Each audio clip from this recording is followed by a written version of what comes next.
Hello बच्चों, मैं ममता जी economics class 9th के अंदर आपका स्वागत करती हूँ। बच्चों, इकोनॉमिक्स का सेकंड चैप्टर संसाधन के रूप में लोग अपन पढ़ रहे हैं, जिसकी 2 वीडियो अपन देख चुके हैं। आज अपन इसकी 3rd वीडियो देखेंगे और आज अपन देखेंगे जनसंख्या की गुणवत्ता एवं शिक्षा। तो बच्चों, लास्ट वीडियो के अंदर अपन ने क्या जान लिया था कि हमारे जो अर्थव्यवस्था है उसके 3 क्षेत्र देखे थे, प्राथमिक क्षेत्र, द्वितीय क्षेत्र और तृतीय क्षेत्र। और तीनों क्षेत्र के अंदर कौन कौन से बिजनेस या क्या क्या व्यवसाय आते हैं वो देख लिया था। साथ में अपने देखा था कि आर्थिक क्रियाएं क्या होती है और गैर आर्थिक क्रियाएं क्या होती है। और हमने साथ में ये भी देखा था कि जो हमारी महिलाओं के द्वारा जितने भी कार्य होते हैं वो अधिकांशतः गैर आर्थिक क्रियाओं में गिने जाते हैं और पुरुषों के द्वारा जो कार्य होते हैं उन्हें आर्थिक क्रियाओं में गिना जाता है।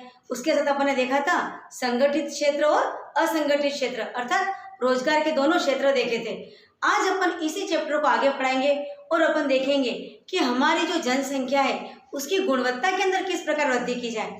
क्योंकि हमने पहली वीडियो से ही देख लिया है कि जनसंख्या है वो हमारी लाइबिलिटीज ना होकर के हमारी क्या बन जाए, असेट बन जाए, अर्थात वो हमारी जिम्मेदारी ना होकर के वो परिसंपत्ति बन जाए। तो जनसंख्या को जिम्मेदारी से परिसंपत्ति तक ले जाना है तो उसके लिए उसका शिक्षित होना एक महत्वपूर्ण आवश्यकता है। क्योंकि हमने पहली वीडियो में देख लिया था कि शिक्षा, प्रशिक्षण और स्वास्थ्य, एजुकेशन, ट्रेनिंग और मेडिकल फैसिलिटी के द्वारा हम जो हमारे जो जनसंख्या है, हमारे जो लोग हैं, उनको लाइबिलिटीज से लेकर के असेट बना सकते हैं।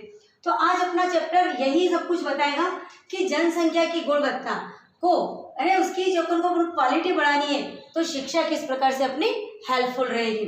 तो यही बात अपनी है कि जिम्मेदारी से परिसंपत्ति तक ले जाना है तो शिक्षा और स्वास्थ्य का अपना महत्व है। और उसके अंदर अपन देखेंगे कि जब अपन अपने देश की जनसंख्या को शिक्षित कर देते हैं तो शिक्षित जनसंख्या परिसंपत्ति बन जाती है और परिसंपत्ति बनने के बाद वो देश की समृद्धि के अंदर उसकी मदद मिलती है, अपना जीडीपी यानी सकल घरेलू उत्पाद बनता है और प्रशासन की कार्य क्षमता में भी वृद्धि होती है। तो इस प्रकार अपन देखते हैं कि जैसे जैसे जो जनसंख्या है उसको शिक्षा और स्वास्थ्य मिल गया तो देश की समृद्धि होगी, सकल घरेलू उत्पाद बढ़ जाएगा और प्रशासन की कार्य क्षमता भी बढ़ जाएगी। अब हमारी सरकार यानी हमारी केंद्र सरकार और राज्य सरकार ये हमारी जनसंख्या को लाइबिलिटीज की जगह असेट बनाने के लिए क्या क्या प्रयास कर रही है। तो पहला था शिक्षा। अब शिक्षा के लिए हमारे देश में क्या चल रहा है, तो शिक्षा के अंदर बच्चों primary education, middle education, secondary, higher secondary, then college education, अपन ने इसको अलग अलग स्तरों के अंदर बांट रखा है। अभी अपन सबसे पहले बात करेंगे प्रारंभिक शिक्षा, मतलब प्राथमिक शिक्षा या प्राइमरी एजुकेशन, जो कक्षा 1 से 5 तक के विद्यार्थी होते हैं। तो प्राथमिक या प्राइमरी एजुकेशन के लिए सरकार क्या कर रही है, तो प्राथमिक शिक्षा की सार्वजनिक पहुंच व गुणवत्ता में वृद्धि, यानी जो प्रारंभिक या जिसको अपन कहते हैं प्राथमिक शिक्षा या प्राइमरी एजुकेशन है वो सार्वजनिक रूप से यानी सभी तक पहुंचे और दूसरा इसकी गुणवत्ता में वृद्धि हो, उसके लिए सरकार ने क्या करा है, प्रत्येक जिले में एक नवोदय विद्यालय खोला है। बच्चों, नवोदय विद्यालय क्या होता है? नवोदय विद्यालय एक सरकार की, केंद्र सरकार की पहल है। इस विद्यालय के अंदर हॉस्टल फैसिलिटी होती है और 5वीं पास बच्चे को उसमें एंट्रेंस के लिए एक टेस्ट देना होता है। यदि वो बच्चा पास हो जाता है तो नवोदय विद्यालय में उसका प्रवेश हो जाता है और 6ठी से लेकर 12वीं तक की पढ़ाई वहाँ पर उसका खाना पीना, रहना, किताबें और उसका टोटली खर्चा सरकार वहन करती है, यानी निःशुल्क उसको शिक्षा मिलती है। ये होती है नवोदय विद्यालय। तो सरकार ने हमारे जो प्रारंभिक शिक्षा को, प्राइमरी एजुकेशन को सब तक पहुँचे और उसकी गुणवत्ता में वृद्धि हो, उसके लिए तो क्या करा है, प्रत्येक जिले में नवोदय विद्यालय खोला है। दूसरा, 6 से 14 आयु वर्ष के बच्चों को अनिवार्य रूप से शिक्षित किया जाए, इसके लिए सरकार जोर दे रही है। बालिका शिक्षा के ऊपर भी जोर दे रही है, क्योंकि लास्ट वीडियो के अंदर अपन ने देखा था कि हमारे जो प्राचीन काल से हमारे जो ट्रेडिशनल ऐसा है कि ये माना जाता है कि लड़कियों को ज़्यादा पढ़ने की आवश्यकता नहीं है, लड़कियों का काम है बस घर के काम करे, बच्चों को पाले, चौका चूल्हा यही है।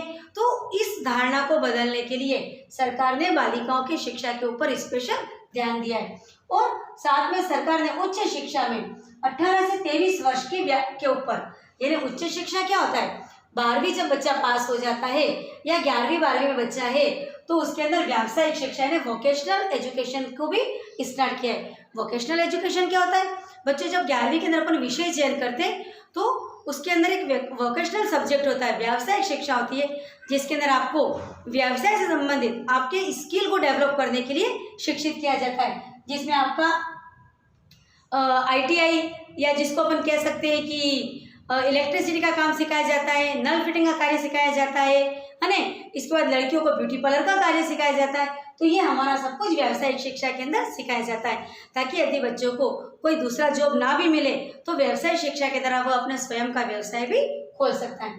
इसी प्रकार जो अपना प्रथम पंचवर्षीय योजना थी उसके अंदर अपने शिक्षा के ऊपर 151 करोड़ रुपया खर्च कर रहे थे, जो कि अब जाकर के 11वीं पंचवर्षीय योजना में 3766.90 करोड़ रुपया हो गया है। अर्थात प्रथम पंचवर्षीय योजना कब लागू हुई थी? जब देश अपना आजाद हुआ। उस वक्त हमारा शिक्षा के ऊपर व्यय था मात्र 151 करोड़ रुपये, जो अब आज बढ़ते बढ़ते 11वीं पंचवर्षीय योजना आते आते 3766.90 करोड़ रुपया हो गया है। अर्थात सरकार शिक्षा के ऊपर अपना जो व्यय है उसको बढ़ा रही है। अर्थात यहाँ लिख भी रखा है कि बजट में शिक्षा के जो व्यय है उसका प्रतिशत बढ़ रहा है। तो इस प्रकार हमने अभी तक 5 या 6 पॉइंट पढ़ लिए कि सरकार प्राथमिक शिक्षा के सार्वजनिकरण के लिए, प्राथमिक शिक्षा हर घर में हर बच्चों तक पहुंचे, उसके लिए सरकार ने ये सारे प्रयास किए हैं। अब इन्हीं प्रयासों को हम आगे बढ़ाते हुए देखेंगे कि सरकार ने शिक्षा के ऊपर व्यय जो किया था वो 1951 और 51-52 की बात और 15-16 की जो अपन ने बात करी थी, उसमें ये बताया कि अपने जो GDP सकल घरेलू उत्पाद का मात्र 0.64% वो व्यय कर रही थी, लेकिन यहाँ पर उसका पूरा 3% व्यय कर रही है। तो बच्चों मैंने दोनों तरह से बता दिया कि जब प्रथम पंचवर्षीय योजना 51-52 के समय में 151 करोड़ रुपया व्यय करा था, अर्थात GDP का 0.64%, और जो 11वीं पंचवर्षीय योजना जो कि 15-16 में लागू की गई थी तब 3766.90 करोड़ रुपया, अर्थात हमारे जो सकल घरेलू उत्पाद का 3% जो व्यय है वो सरकार शिक्षा पर कर रही है। तो अपन ने देखा कि 1951 के अंदर जहाँ पर साक्षरता दर 18% थी वो 2011 में बढ़कर के लगभग ये 74% आ जाएगी, 74% हो गई है। तो अब यहाँ पर इसको मैं एक छोटे से ग्राफ के द्वारा बताया है कि अपन ने यहाँ पर एक ग्राफ बना दिया है। यहाँ पर x अक्ष के ऊपर तो मैंने साक्षरता दर ले ली, y अक्ष के ऊपर तो अपन ने साक्षरता दर ले ली है, और x अक्ष के ऊपर अपन ने अलग अलग वर्ष ले लिए। तो आप ये देख रहे होंगे कि जो लाइनें हैं वो अपनी बढ़ रही है, अर्थात जो साक्षरता दर है वो साल दर साल बढ़ रही है। 1951, फिर 61, 71, 81, 91, 2001, 2011, 21, 31 करते करते 2015 के अंदर ये बढ़ रही है। लेकिन बच्चों यहाँ पर भी अभी तक एक बात है कि महिलाओं की जो साक्षरता दर है वो हमेशा ही पुरुषों की साक्षरता दर से कम रही है। ये एक खेद का विषय है, लेकिन अपन ने पहले ही बात कर दी है कि हमारा जो संस्कृति, हमारा जो ट्रेडिशनल है, हम लोग पारंपरिक रूप से यही चल रहा था हमारे देश में कि महिलाओं को घर का काम ही करना है। यही वजह है कि जब हम ये ग्राफ बना रहे हैं तो महिलाओं की जो साक्षरता है वो हमेशा यदि अपन एक लाइन बनाएंगे महिलाओं के लिए तो पुरुष से ये लाइन थोड़ी छोटी ही आएगी, अर्थात जो महिला की जो साक्षरता दर है वो पुरुषों की साक्षरता दर से कम है। लेकिन अच्छी बात यह है कि 1951 से लेकर के हम आज 2015 में आ गए तो साक्षरता दर का जो ग्राफ है वो बढ़ता हुआ आ रहा है। अब अपन ने यहाँ पर साथ में ये भी देखा है कि महिलाओं की जो साक्षरता दर है वो पुरुषों से 16% कम है। साथ में जो ग्रामीण एरिया, रूरल एरिया है, वहां पर जो अर्बन एरियाज है, शहरी क्षेत्रों से भी 16% कम साक्षरता दर है। इसी प्रकार जो कि अपना केरल, देश में जो अपना केरल राज्य है वो सर्वाधिक साक्षरता वाला राज्य है और वहां पर 94% साक्षरता दर है। वहीं बिहार के अंदर 62% अपना लिटरेसी रेट है। तो बच्चों अपन यहाँ पर यही देख रहे हैं कि अलग अलग राज्यों में साक्षरता दर अलग है। महिलाओं की साक्षरता दर पुरुषों की अपेक्षा कम है, लेकिन 1951 की तुलना में यदि हम 2011 या 2015-16 की बात करें तो हम देखेंगे कि सरकार ने भी इसके ऊपर व्यय बढ़ाया है, अर्थात सरकार भी जागरूक हुई है और पब्लिक भी जागरूक हुई है, तभी हमारा साक्षरता दर अब धीरे धीरे बढ़ रहा है। अब अपन आ जाते हैं कि सरकार ने और क्या प्रयास किए। तो सरकार ने 8.41 लाख गांवों में प्राइमरी स्कूल खोल दिए। अर्थात सरकार का क्या उद्देश्य है कि प्रत्येक गांव के अंदर, यदि वो छोटा गांव है तो भी वहां पर प्राथमिक विद्यालय तो हो ही सही, प्राइमरी एजुकेशन, ताकि बच्चा 1 से 5वीं तक की शिक्षा तो ले ले। लेकिन बच्चों यहाँ पर भी खेद क्या होता है कि बच्चा एक बार नामांकित तो हो जाता है, बच्चा प्रवेश तो ले लेता है, लेकिन फिर वो क्या करता है, 1 साल 6 महीने पढ़ करके फिर धीरे धीरे आना बंद कर देता है और वो वहां पर से पता नहीं कहाँ गायब हो जाता है। तो बच्चों का ठहराव नहीं हो रहा है। तो सरकार धीरे धीरे ये भी प्रयास कर रही है कि नामांकन में तो वृद्धि हो रही है, लेकिन अपन ऐसा क्या प्रयास किया जाए कि बच्चों का ठहराव अर्थात धारण क्षमता में भी वृद्धि हो। तो उसके लिए फिर सरकार ने एक सर्व शिक्षा अभियान चलाया। सर्व शिक्षा अभियान भी हमारे केंद्र सरकार की पहल थी और इसका उद्देश्य था कि प्राथमिक शिक्षा के सार्वभौमिक लक्ष्य को प्राप्त करने के लिए समुदाय प्लस सरकार मिलकर कार्य करे। सरकार की कोई भी योजना तब तक सार्थक नहीं हो सकती है जब तक कि हम समुदाय के लोग, हम समाज के लोग उसके अंदर ऐड न हो जाए। तो सर्व शिक्षा अभियान सरकार ने एक अभियान चालू किया जिसमें 6 से 14 वर्ष के बच्चों को प्रत्येक मतलब शिक्षा अनिवार्य कर दी। अर्थात गांव, जिलों, कस्बों कहीं पर भी 6 से 14 आयु वर्ष का बच्चा अशिक्षित या असाक्षर न रहे, मतलब निरक्षर न रहे। सरकार ने सर्व शिक्षा अभियान के द्वारा यह प्रयास किया। तो 6 से 14 आयु वर्ष का बच्चा 2010 तक देश में 6 से 14 आयु वर्ष का प्रत्येक बच्चा साक्षर हो जाए। वो प्राथमिक साक्षर ही नहीं, उसको प्राथमिक यानी प्राइमरी एजुकेशन मिल जाए। तो मैंने आपको पहले ही बता दिया है कि केंद्र सरकार की पहल थी और इसका उद्देश्य था कि प्राथमिक शिक्षा के सार्वभौमिक लक्ष्य के लिए समुदाय के साथ सरकार समुदाय दोनों मिलकर के कार्य करें। और इसके लिए सरकार ने एक तो सेतु पाठ्यक्रम और स्कूल लोटो कार्यक्रम भी चलाए। अब बच्चों, सेतु पाठ्यक्रम क्या है? सेतु पाठ्यक्रम का उद्देश्य था कि जैसे बच्चा, मैंने आपको पहले ही बताया कि बच्चे का आज भी चल रहा है कुछ तो, कि बच्चा नामांकन तो हो जाता है, उसका प्रवेश तो ले लेता है, उसके बाद वो गायब हो जाता है। तो जब 2-3 साल के बाद जब उसको ढूंढ ढांड के लाया जाता है कि नहीं भी अब तुम पढ़ो, और बच्चा भी एक्टिव हो जाता है कि नहीं अब मुझे पढ़ना है, वास्तव में पढ़ाई मेरे लिए इम्पोर्टेंट है, तो ऐसे के अंदर उसको एक ब्रिज कोर्स या सेतु पाठ्यक्रम के द्वारा 4th या 5वीं कक्षा के अंदर बिठा दिया जाता है। और विद्यालय लोटो या स्कूल लोटो कार्यक्रम के द्वारा भी बच्चों को वापस, जो बच्चे ड्रॉप आउट हो गए, जो बच्चे स्कूल नहीं आ रहे, उनको भी ढूंढ करके वापस स्कूल में लाया जा रहा है। तो ये बच्चे हो गया सर्व शिक्षा अभियान, जिसके द्वारा 2010 तक 6 से 14 आयु वर्ष के प्रत्येक बच्चों को प्राथमिक शिक्षा से जोड़ना इसका प्रमुख लक्ष्य था और ये केंद्र सरकार की योजना थी। अब मैंने आपको कहा था कि ठहराव की समस्या बहुत बड़ी समस्या है सरकार के सामने। प्रयासों के द्वारा बच्चा एक बार स्कूल में एडमिशन तो ले लेता है लेकिन ठहरता नहीं है, और उसके लिए सरकार ने चालू किया MDM, मिड डे मील, मध्याह्न भोजन। और मध्याह्न भोजन का जो मेन उद्देश्य था कि बच्चा विद्यालय में ठहरे, उसके लिए सरकार ने क्या किया कि बच्चों को विद्यालय के अंदर लंच में खाने की व्यवस्था करी। तो इसका जो मुख्य उद्देश्य ये भी था कि बच्चों में पोषण और ठहराव, यानी बच्चे वैसे भी कमजोर है ना, कुपोषण के शिकार है, तो इसके द्वारा गरीब बच्चों को अच्छे से खाना मिलेगा।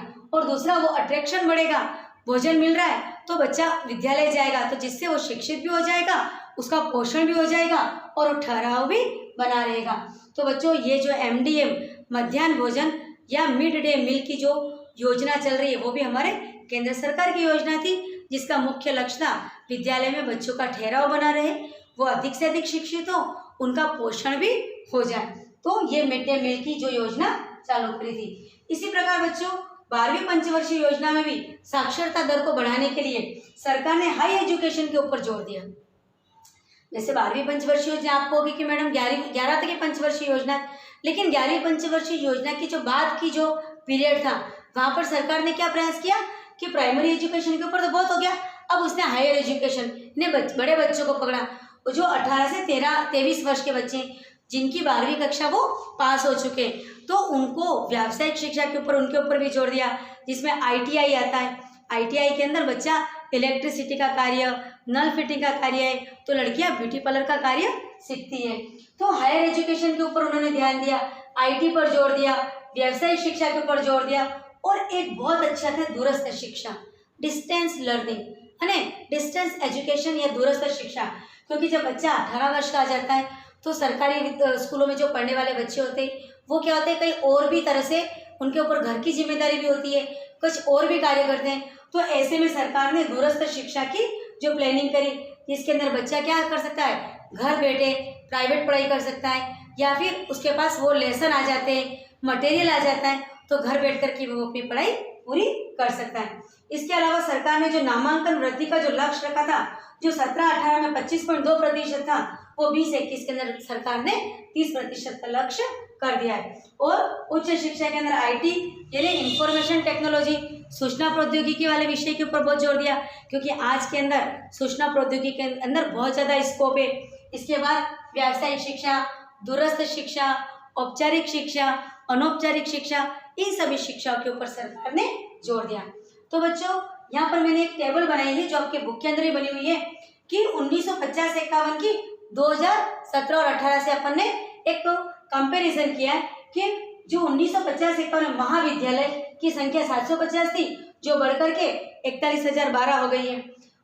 विश्वविद्यालय की संख्या जो 1950-51 में 30 थी, अब 17-18 के अंदर बढ़कर के 851 हो गई है। और विद्यालयों की संख्या विद्यार्थियों की संख्या, स्टूडेंट की जो संख्या 1950-51 के अंदर 2,63,000 थी, वो 3,66,42,378 हो गई है। और टीचर्स यानी अध्यापक की जो संख्या 1950-51 में 24,000 थी, अब वो बढ़ गई है 12,84,957। तो इस प्रकार बच्चों अपन देख रहे हैं कि 50-51 के से 17-18 का यदि अपन कंपैरिजन करें तो शिक्षा के क्षेत्र के अंदर अपना देश बहुत आगे बढ़ा है। और क्यों बढ़ना है हमको शिक्षा के क्षेत्र में आगे, तभी हमारी लाइबिलिटीज असेट में बदलेगी। हम वापस अपने ऊपर आ जाते हैं कि यदि हमारी जो जनसंख्या, भारत जनसंख्या की दृष्टि से दूसरे नंबर पर है, इतनी अधिक जनसंख्या है, इतनी अधिक जनसंख्या को सरकार की जिम्मेदारी नहीं रखना है। सरकार की जिम्मेदारी से अपन को उसको कहाँ तक ले जाना है, सरकार के असेट, परिसंपत्ति बन जाए। और जनसंख्या जिम्मेदारी से परिसंपत्ति बने, उसके लिए जो महत्वपूर्ण चीज क्या है, 3 चीजें, शिक्षा, प्रशिक्षण और स्वास्थ्य, जिसके अंदर आज अपन ने पूरा शिक्षा के बारे में पढ़ लिया, जिसमें अपने प्राथमिक शिक्षा के लिए सरकार क्या प्रयास कर लिए वो देख लिया, और उच्च शिक्षा के लिए भी सरकार ने क्या प्रयास किए वो भी पढ़ लिए। तो बच्चों, आज अपना शिक्षा का पूरा चैप्टर पूरा हो गया। अब अपन नेक्स्ट वीडियो के अंदर देखेंगे कि हमारी जो लाइबिलिटीज जो जनता है उसको असेट में बदलने के लिए हमारा स्वास्थ्य या मेडिकल जो फैसिलिटी है वो किस प्रकार से उपयोगी होती है। तो बच्चों, मेरी वीडियो को अच्छे से देख लीजिए, 1 से 2 बार देख लीजिए, और इससे आप अपने नोट्स बनाते रहिए ताकि बाद में आपको दिक्कत न हो। तो नेक्स्ट वीडियो के अंदर बच्चों अपन जनसंख्या के ऊपर स्वास्थ्य सुविधाओं का किस प्रकार और क्या प्रभाव पड़ता है वो सब कुछ देखेंगे। तब तक के लिए थैंक यू।